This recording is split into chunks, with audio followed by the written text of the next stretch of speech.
You ask Tiger to solve. This deals with linear equations with one unknown.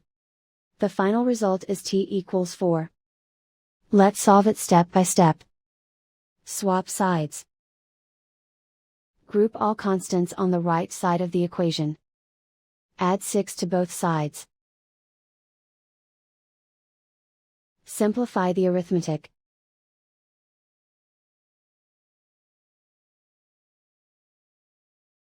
Isolate the t.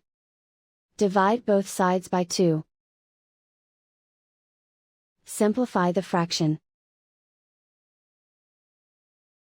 Find the greatest common factor of the numerator and denominator.